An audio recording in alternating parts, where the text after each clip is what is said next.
Hello friends, my name is Ruth I am Sani. and this is Choke Cultural India-Peru. Friends, today is our last day here at my mother-in-law's house and you might be wondering where are you going on a trip? I posted it on Instagram and many people thought we were going back to Peru. No friends, sorry for the noise, there are quite a few people outside. Don't worry, we'll tell you everything in a little bit. Actually, it also has to do with something we weren't expecting. But we'll tell you little by little. Before we start the video, remember to subscribe, and you can also follow us on other social networks like Facebook and Instagram. The links are in the description. Friends, we've already taken our stuff, only these things are left, look. Something I forgot to take was my salwar kameez. Actually, there are two. This one is missing the pants and this one is missing the kurta. Maybe only a few people know that my father-in-law is a tailor. He sews these clothes. He also sews zari things, the lehenga, these clothes. But for me, look, this is the pants. Yes, here you put in a pin and that's how you wear it. It's still missing, like I said, the kurta for this. And this is the kurta, and now what's missing is the pants for this. Yes, it's nice. This is the chuni for which one? For this one, right? This is the chuni for this one. And well, yes, I liked it. I really liked how beautifully my father-in-law sews. It has a different finish. He has sewn several of my kurtas, my salwars, and also the blouse for my lehenga, the one I wore to the wedding. He sewed it. Here is Aris. I'll be here, friends, with my cousin and my sister. They are going to miss him. There's my mom cutting vegetables. But they're calm because we're not going very far. We'll be close.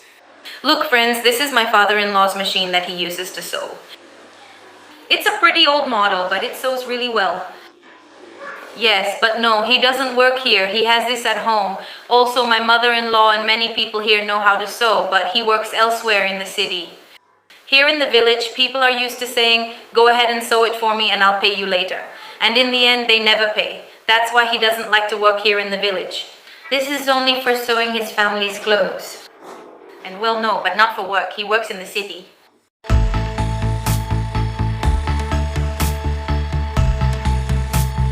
Well, friends, we've arrived now. Let's go inside. Now we're going to tell you why we're here. Friends, it all started with the conversation we had with my in-laws. They talked to us about my sister-in-law's wedding. And well, we reached an agreement, you could say, with my in-laws. We'll tell you more about this later in the video. The thing is about this, we had agreed that we would stay here in India for my sister-in-law's wedding.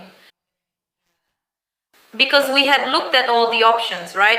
Going back would have honestly been impossible. And we also talked about the money issue. We told him that we're going to build our house, so it's not like we're going to be able to give the amount that, well, it's a big amount, right? So they understood too, but they said that, okay, the money part is understandable, but your presence is important. Because if you saw at the last wedding we went to, the sister-in-law has a role in the wedding and the sisters and brothers have another role, so it's the same. Likewise, Sony must also attend my sister-in-law's wedding. Many Indians living abroad also return to India for their sisters' weddings because weddings here are very important. So she told us, yes, her presence is important. Well, friends, the thing is that we decided to stay here, right? To wait for my sister-in-law to get married. And you might be wondering, but what does this have to do with us being here now, right? Yes, friends, it does have to do with it. When my parents talked to us and said we have to be at my sister's wedding and it's still gonna take some time, a year and a half, 2 years, I don't know. So Ruth and I talked and she told me that yes, it's fine, we can stay here. Rishu is still little too, he doesn't go to school yet, so we can take advantage of that. We can travel around India, and I thought it was a good option too. But I told my parents that if we're going to stay here longer, we couldn't live in the village. Because it's something very difficult, my friends.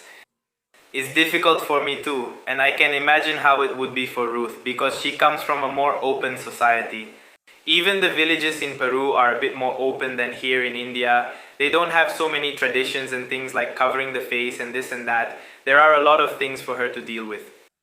That's why I said we'll be here, but we're going to move to another place. We're not going to stay here in the village for so long, 2-3 years, no. We were thinking about moving and something just came up, so we said yes. Because they also needed our help, and we were also thinking about moving to another place. And where we are now isn't that far, but it's outside the town. I don't know anyone here. There are no restrictions to follow. There are traditions and things like that. No, if you remember, we went to church. There's also a video where we went to church. After going to church the next day, the pastor called me and said he needed to talk to me urgently. And I said, "What happened?" He told me, "It's better if you come to my house and we can talk there." But we couldn't go because we had gone somewhere else, so the pastor just called me instead. He told me that he needed my help and that he was going to Kerala because the pastor is from Kerala. It's another state. It's in the south of India, really far away, and he has his son and his wife, and all three of them had to travel because his mother wasn't feeling well, and he also had some church duties to take care of. The pastor asked me if you could stay at my house. You have your family and you can stay here, there's no problem. We have everything here.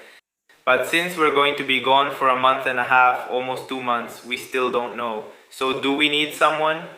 If it were just a week, it wouldn't be a problem, but leaving a house abandoned for so long, that would be a problem. And I said, and we were just thinking that same day while we were still looking for places to rent because we were definitely going to stay longer. I talked with Ruth and told her that Pastor said this, and she told me, yes, that's fine. At first, she thought we were going to go to Querétaro and stay at our house in Querétaro. He just doesn't know how to explain it to me, friends. It's just that sometimes some words get mixed up and it confuses me too. So it made me think that we were going to stay at Pastor Kerala's house. I mean, at Kerala's house of the pastor. And now I'm getting tongue-tied too. Alright, well, that's another story. Yes, it's another story, but in the end, it was here in this house. And this house, friends, is just 5 minutes away from my in-laws' house, right? 5 minutes by motorcycle. Walking, it would be 15 minutes, right? But still, it's not far at all.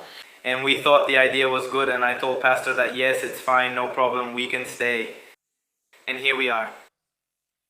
Of course, actually, he also asked us as a big favor about the church, the keys, so that people can come every Sunday. Just give the key to the person responsible for cleaning and maintaining the church. And well, actually, he didn't want to leave his church abandoned. He didn't want to leave his house abandoned. And since he trusts Sunny a lot because they've known each other for many years, well, he asked him for that favor. And actually, I think we liked him a lot. Yes, exactly. The right moment, because as we said, we were planning to leave. And well, friends, before we left my in-laws' house, the truth is that we had already been through a lot. It was tough. The truth is that it was complicated, not because my in-laws are problematic people. No, nothing like that. No, we left my in-laws' house on good terms. They're fine with us and we're fine with them. We're going to visit every other day so they can see the baby. Everything is normal, there's no problem at all. The point is, friends, first of all, I think the most important thing was my health and my son's health. Yes, I'm still not well. I don't know why, but my stomach feels a bit off. I feel dizzy and things like that, symptoms. It's been going on for days now. Actually, it's been since I arrived in India.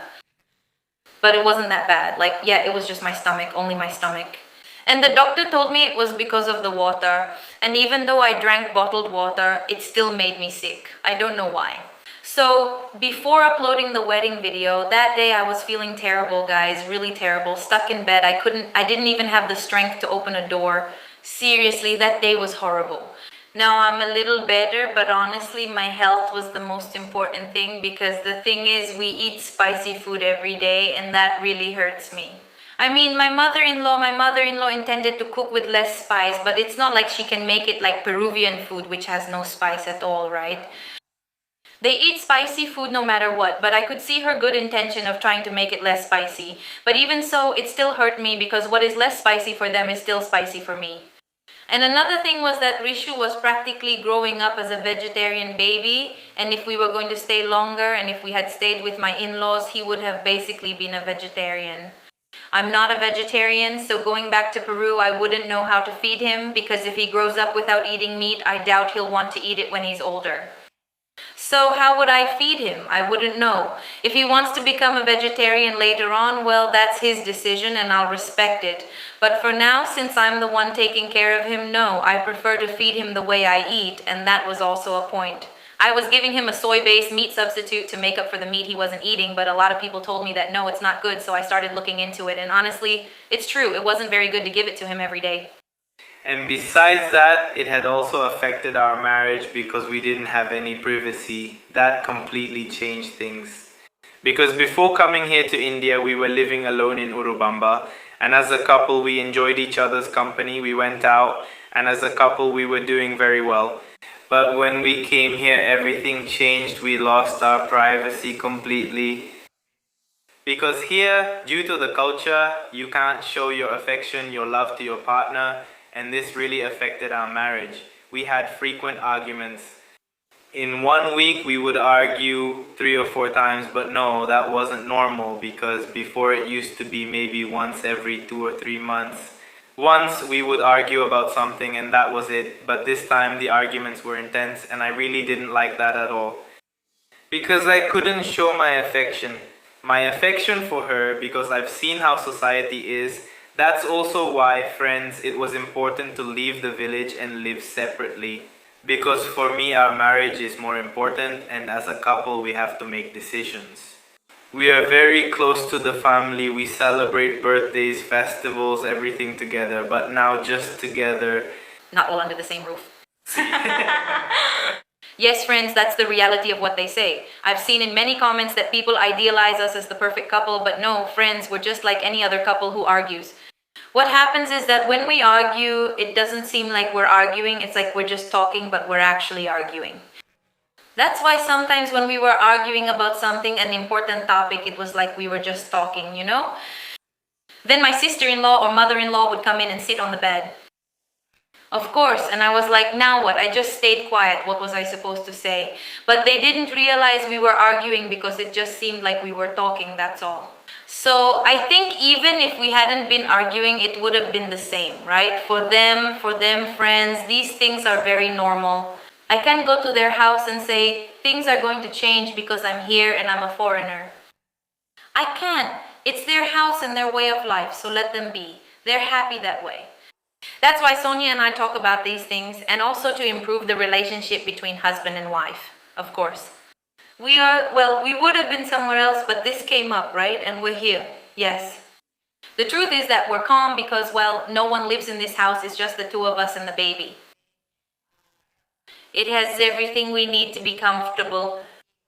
And once the pastor comes back, we're going to move to another place. But by then, the festivals and everything will be over, so we could go without any problem. Friends, if you're wondering why are you going to rent another place, right? Why don't you go back to Peru? I saw a lot of comments on the video we made about my in-laws talking to us saying, don't take that on, just go back to Peru and that's it. Friends, it's not easy. I know it sounds easy, but it's not. First, it's not a commitment, it's Sonia's responsibility. I know many say, but you're a foreigner, but I married an Indian. Yes. He has responsibilities. So that's how it is, friends. It's not like I can just do whatever I want and say, you know what, we're going to Peru. No, we decide things by talking them through. By talking, of course.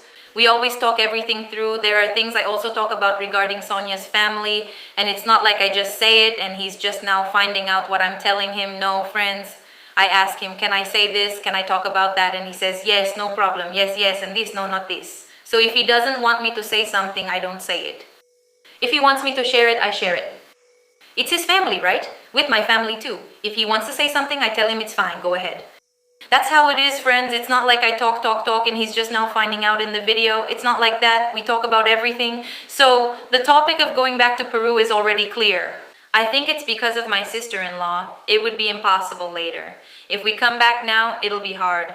We have to stay at least for a while. We're not staying forever.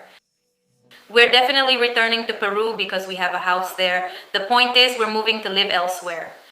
And our house or the land we have in Peru to build our house, well, we'll finally be able to build it. Yes. In about 3 months from now, more or less. Of course. We're happy because when we return to Peru, our house will be built. We'll just leave it plastered with cement or a smooth finish. I'm not sure what it's called in other countries. And so the color of the walls, the tiles and all that, we'll choose personally. But basically the house will be done, right? Once we get to my parents' house, it could take 2, 3 or 4 weeks, but I don't think it'll be too long. And from there, we'll go live in our own house, and we'll be building our house from here, not while we're there. And it's going to be much better because if we go back to Peru, like many people told us, we would still have to rent a house. So it's the same as renting in Peru or renting here. The same. And here it's even cheaper, yes. Yes, yes. Yes, friends, thank you. Here, not only is the apartment cheaper, but also the food. Things, yes, things for the house. Mira. Cosas de cocina. Sí, cosas de cocina. We're not renting an empty apartment since buying everything is too expensive, right? We've looked for semi-furnished, or there are even furnished ones too, and they're the same price as an apartment in Peru. With nothing in it, I mean empty. And yeah, I was surprised it's cheap and good. That's why we'll rent in a city in India where everything's included, so we just need to buy groceries each month like in Peru. Go ahead, thanks. Like I said, it's much cheaper here and it also helps us save money. That's why we're happy that in 2 or 3 months we're going to start building our house in Peru. And wow, I have a lot of dreams because I always wanted to have my own house, and when I met Ruth, we both talked about it and said, yes, we're going to do it like this, like this, like this, and finally we could do it, thank God. And friends, lastly, I wanted to clarify something about that video. I saw a lot of comments about my sister-in-law and her marriage, people saying, save her, don't let it end, and things like that. I completely understand you because at some point I thought the same way as you do. And now, well, I think I'm okay with it because I know a bit more about the culture now. And well, it's not like you think, guys, really. I'm going to mention some common comments I saw to also clear up your doubts. Because it's normal, right? Well, no, it's not. Arranged marriage isn't something normal for us Latinos. So it's normal for us to think differently and have these ideas, right? So it's better to clear up your doubts, and that way everyone's happy, right? First, I saw comments saying that they were going to marry off my sister-in-law to an old man, which is not going to happen. Friends, my sister-in-law is a young, single, and educated woman. They're going to look for a guy who is just as young, single, and with a good level of education, maybe even better than my sister-in-law's, and possibly with a good job. So is it going to be an old man? No, it's not. Another frequent comment I saw was save her, take her to Peru, and things like that. Friends, my sister-in-law, she does want to get married, just not right now. I mean, not in a month, 2 months, or 3 months, right? She doesn't want to get married soon because she wants to get a government job to gain experience. And once she has that government job and experience, then it's fine. In some videos, I mentioned my sister-in-law. She's my only sister-in-law. That my sister-in-law was in favor of arranged marriage, but she respected marrying for love. I mean, ours. Well, guys, it's my sister-in-law Sonam who is in favor of arranged marriage. Why? Because she thinks her parents are wiser to choose a partner for her. I know this is really strange for us, right? That she's crazy, but that's just how she thinks and no one can say anything to her. If she's happy like that, then it's fine. Why does she want to get a government job first? Because once she has her job, she'll be able to keep working even after she's married. Also, because a government job is very, very, very desirable for a family. Her in-laws aren't going to tell her, quit your government job and make us rotis, at least not in Sonia's house. It's very good if a woman works, and even better if she has a government job. She's much more respected. And those things, I know they're very strange for us, but that's how it is, friends, right, love? Yes, it's a totally different culture, and besides, she does want to travel to Peru, but only to visit. Not to visit him. She wants to pursue her career here, and my parents are here, and she's very close to my parents, so she can't leave them. Yes, friends, I once asked her, would you live in my country? Over there, I don't know, where the culture is a bit more open, she told me, no, she couldn't. She could only go to visit, but to live there, to actually live there, no. And it's not about saving her. I mean, I know you think that way because for us, these things are very, very different, and I completely understand you. Because at some point when she first told me, right, about the relationship that yes, at some point my sister is going to get married, they're going to arrange her marriage, and I said, what? But why? I was also shocked, and well, little by little you start to understand the way Indian people think, and that's just how it is, right? And well, friends, I think it's already clear about my sister-in-law. She's fine with this arranged marriage thing. About why we're here, we're really close, so there's no problem, everything's gone well, right? My in-laws are happy, we're happy, and more at ease. Now, my Rishu will also be able to eat really well. I'm happy about that, and I think my health will also improve a little. Well, friends, that's all for now. I think the video got a little long. Ha ha ha. But it was important. To clarify these topics. Yes. It was important. Well, friends, that's all. Take care. Goodbye. Oh.